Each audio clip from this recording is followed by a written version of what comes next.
This is Mining the Mysteries, a catechetical podcast, Episode 1, Why Another Podcast? In our first episode, we will discuss our mission and purpose by addressing an important question. Why start another podcast in a world already oversaturated with them?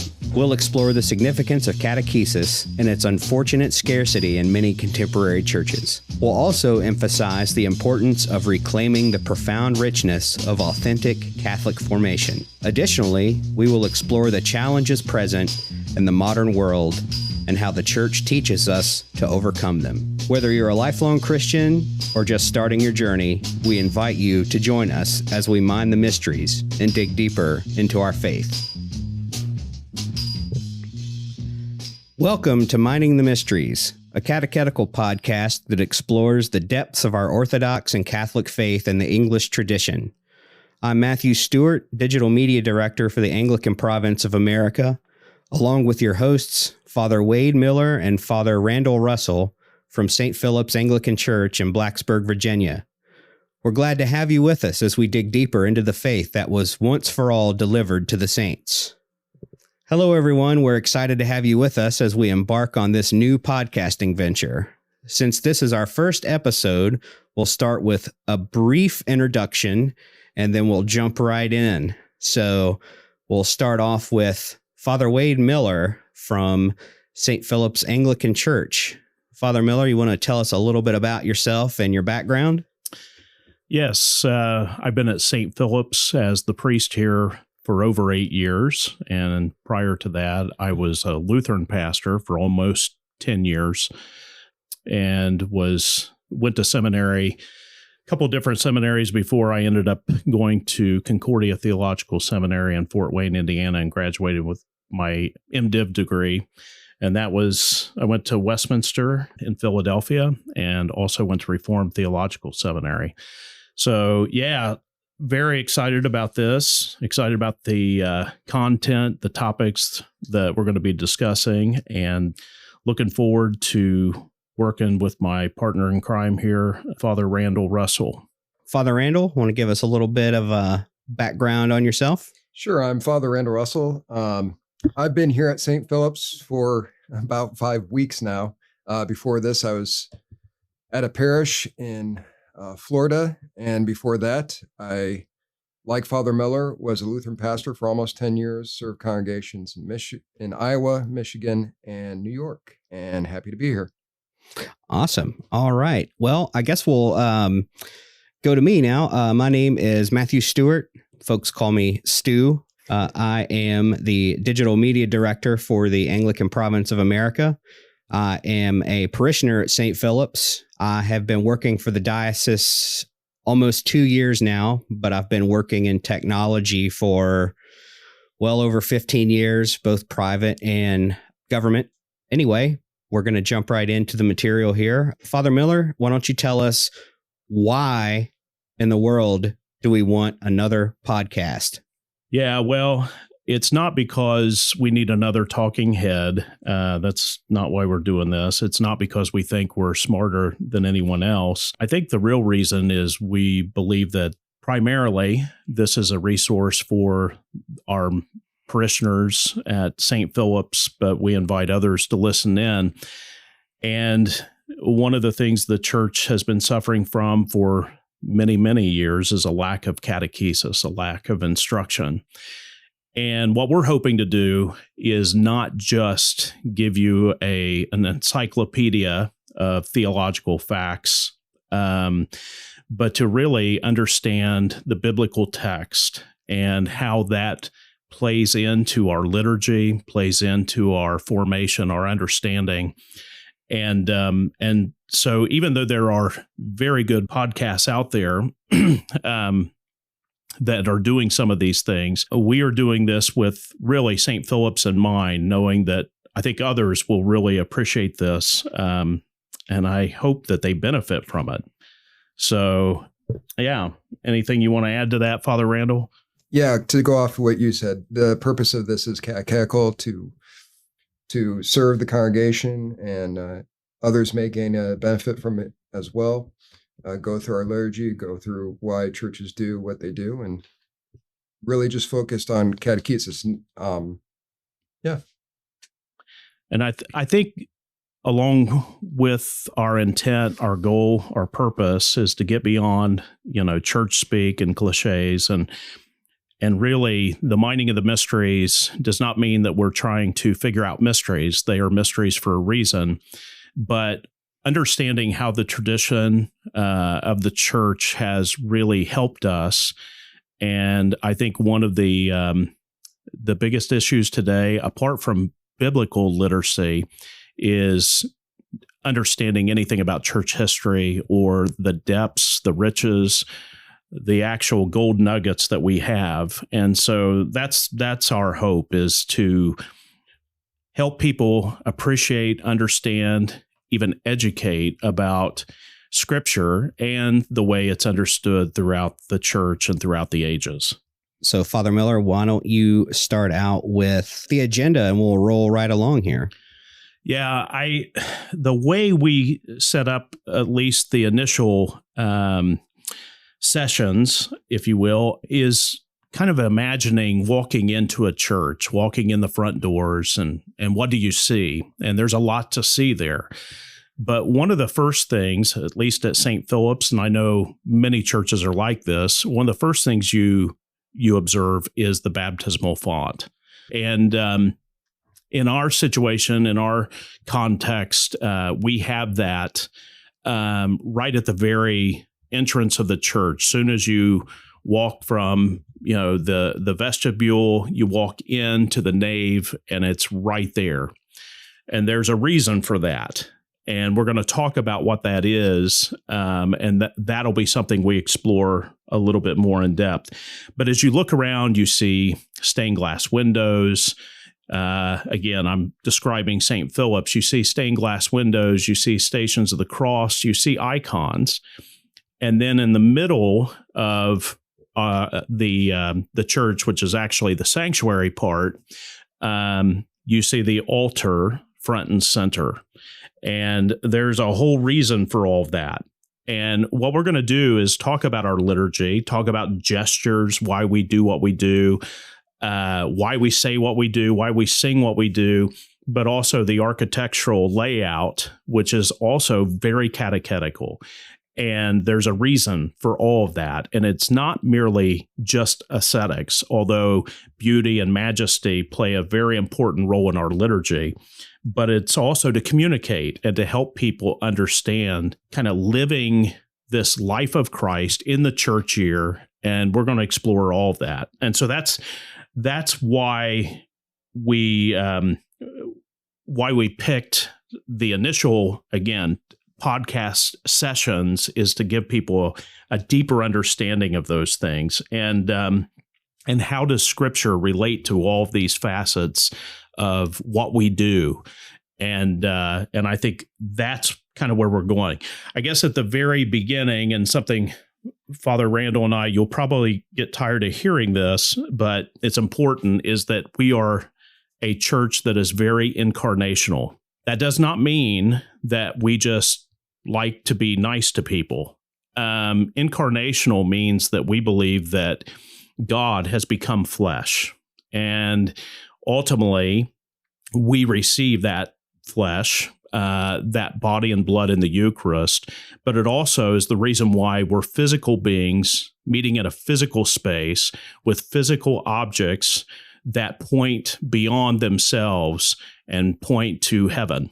And in our liturgy, we really do believe that we are participating in that heavenly liturgy, that we are connected, and that time and space is no longer bound to what we do, but we now transcend that with the church throughout the ages, with the church of the living and the dead, who are not really dead because they're still alive in Christ. And so all of that are things that we're hoping to, we're excited about, and we're hoping that it'll excite the listener as well. One of the things we talked about was biblical literacy. We just mentioned biblical literacy and the age we live in. I don't know if you saw, there was a Jeopardy episode, I guess, and the question was basically, blank be thy name. and no one got it. Couldn't come up with "Hallowed be thy name," from the Lord's Prayer, the Our Father. And that used to be one of the world's most popular, most well-known prayers. And today, that's lacking. Just kind of the age we live in. And so when we come to church and we take a look, St. Philip's and other churches in our tradition, the church is set up to teach and express this incarnational reality. It's not just a spirituality. With biblical literacy, I've been kind of astounded by how many Christians I've talked to.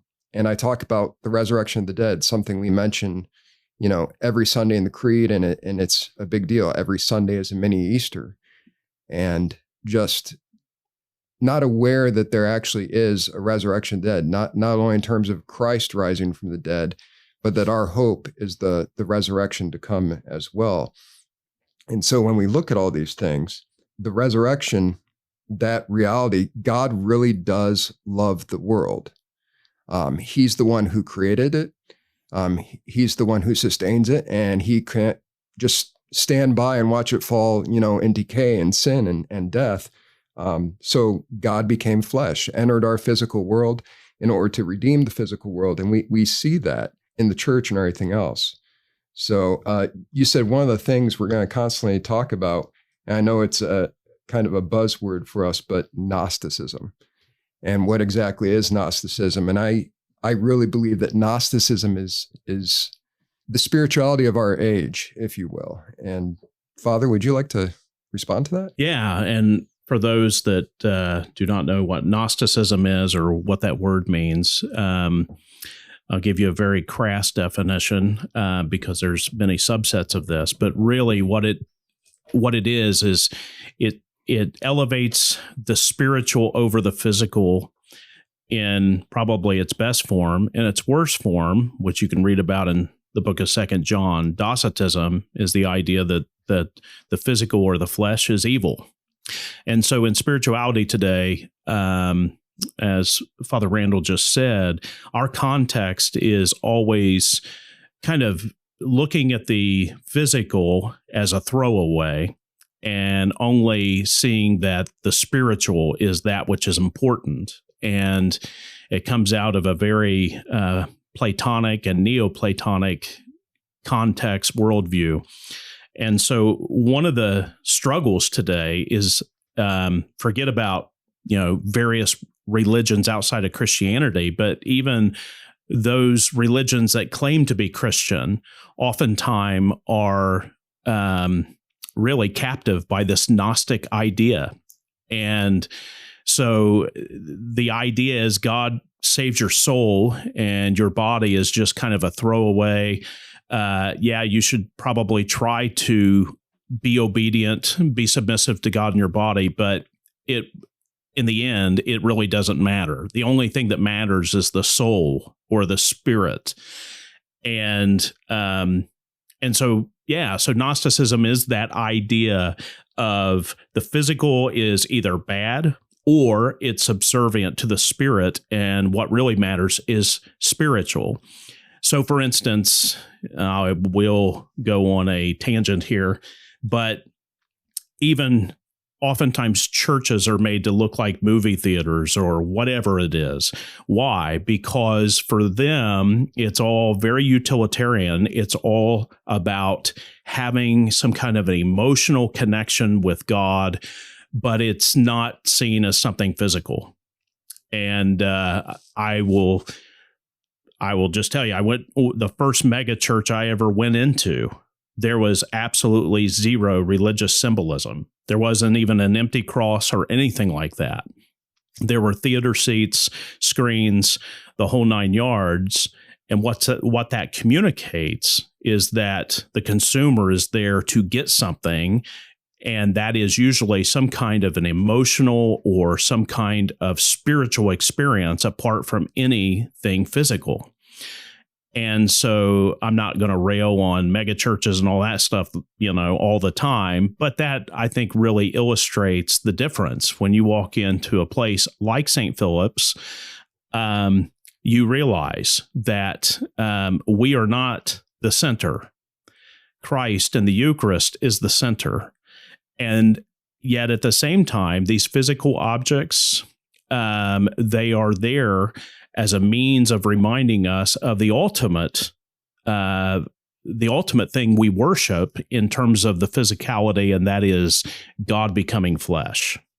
Well, we worship God in our bodies, right? We can't worship him really any other way. We worship him with our bodies. God created our bodies. God created the physical world. All of it matters. No pun intended, matter. Haha. That was really cheesy. Yeah, I knew. That's great. Yeah, thanks, Stu.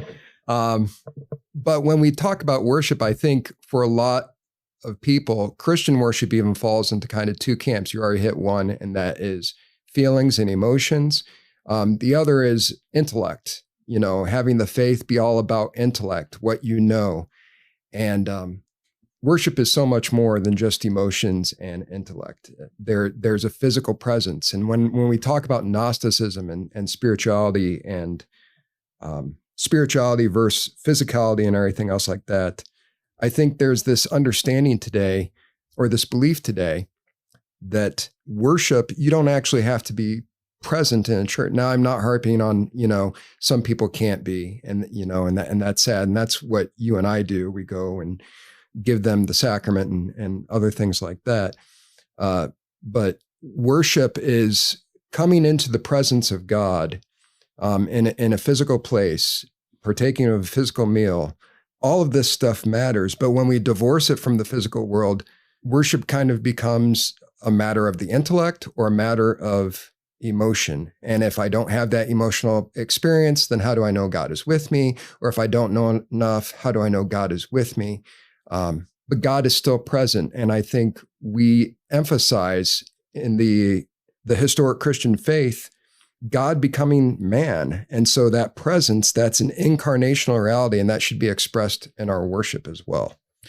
Yeah, just to touch on something that's very important, I'm glad you brought it up, is this idea of not only the emotional, the emphasis on the emotional, but then the opposite can be true, where the emphasis becomes merely rational or intellectual. And of course, Gnostics believe they had this secret gnosis, the secret knowledge. And so what Christianity, unfortunately, can fall into is an intellectual game, where if you just know the right Greek words, if you just really look at a text and wring it out for everything it is, you'll find the secret knowledge. And, knowing languages is important, all of that.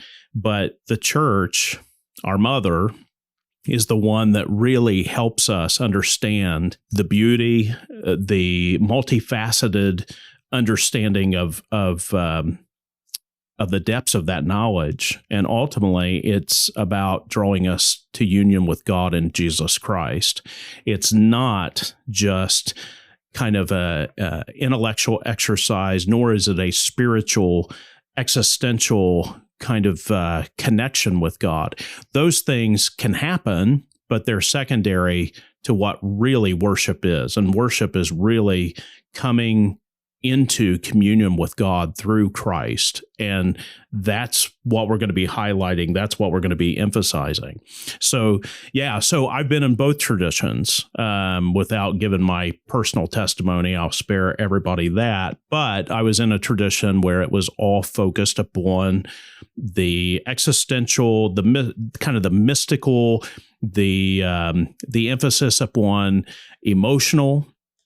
And so for me, that was kind of what I thought Christianity was. Then I went to the other side, if you will, went to the extreme and reacting against that. And then it was all about knowing intellectually. And so really studying the Bible and having all your doctrines lined up in a perfect kind of category, and then going heresy hunting for those that did not have the same theology that I had. And at the ultimate, the root of that is hubris. It's individualism. It's really spirituality's for me. whether it's on the extreme of the emotional kind of encounter with God, or the other extreme, the intellectual, where it's all about being able to know certain theological ideas, phrases, words, philosophical reasons for the existence of God and all of that stuff, so that you can go out and do battle, intellectual battle. And what's missing in that is what theology is supposed to do, and that is it's supposed to draw us closer to God. And so, again, we'll get into this probably later in other episodes, but pietism, that emphasis upon the emotion, or rationalism, the emphasis just upon the intellect, both of them are extremely unhealthy, and both of them lead to the same point. You know, Schleiermacher, Bultmann, some of these theologians that were early 20th century theologians, they were pietists and also rationalists, because they're basically the same thing. And what's missing out of all that is the church, and the understanding of how the church has helped us. She guides. What does a mother do? Well, a good mother guides, instructs, you know, and yes, a good mother is also one that protects and shows great compassion. Well, we have that. We have that at our disposal. And so when we talk about mining the mysteries, we're not talking about coming up with new and exotic things, but what we're talking about is really probing the depth of what the church has given us throughout the ages. Yeah, I would definitely agree with that. And one of the things I want to make clear is this involves the whole person. You know, we're not saying the intellect doesn't matter, knowing that stuff doesn't matter, emotions don't matter, but all of the person, not just emphasizing one aspect. To quote Luther, former Lutheran pastor, so you'll hear me every now and then probably quote Martin Luther, but, you know, we're all drunkards in the road, I believe he said something to that effect. And basically what that means is we try and walk the straight and narrow, and we find ourselves going to one side. So then in order to kind of balance ourselves out, we end up falling into the other ditch. As you kind of said, your experience was, you know, emotions, and then you react to that kind of overly emotional emphasis, and then you go to the intellect and you react to that. We're talking about involving all the person here. And I think what we see in our society and culture today is that lack of wholeness, that lack of physicality. The body matters. Coming to worship on Sunday morning matters. Speaking words matter. Matter matters. God created it, and God redeemed it. So I'm probably sounding like a broken record, but it's important. Yeah. Well, and I think it's very important. It's so important. We're going to talk about it time and time again, because the point is that the intellect and the emotions, they are a part of who we are, but they don't drive the cart, you know, and they should not drive us. And so, yeah, there's still times where certain hymns, certain times of the liturgy can be very emotional for me. There's also times where I learned new theology, or not necessarily new, but learned how certain theology is expressed. And so that's very intellectually satisfying.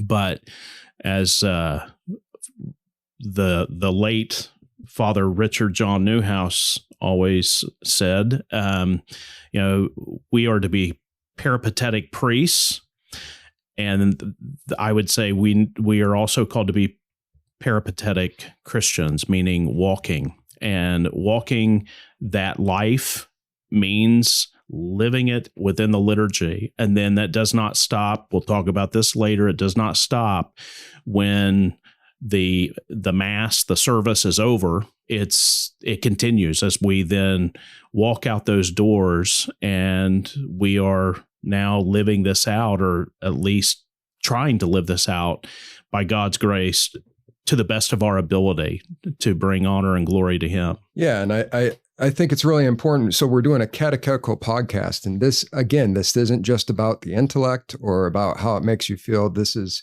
kind of understanding how all of this works together. Again, not putting the cart before the horse. Yeah.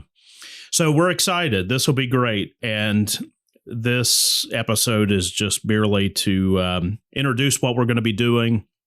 And we are looking forward to doing this as we grow and as we put on our coal miners hats and go to town, in terms of mining. I don't even know if that's politically correct anymore to talk about mining with all that. But anyways, I think you get the gist of what we're trying to do. We're trying to go deeper and inviting others to go deeper with us as we explore these topics, as we explore the liturgy and the beauty of it, and as we understand how the church has there's a method to her madness, and so what can appear to be madness is actually something that is good for us in terms of our pilgrimage, our walk in the faith. And so we're excited. We're hoping to be able to bring solid content, and yet something that'll be helpful, something people can go back to, something that they can kind of muse on throughout the week. And so we want to thank you for listening. That's all we have for the first episode. We will wrap it up, and we hope you join us for episode 2 coming up soon. I think it'll be really good. And as Father Miller said, hang in there with us as we work out the kinks. Things will smooth out as we go along. That's for sure. We'll get more polished. Anyway, thanks a lot, and we'll see you again very soon.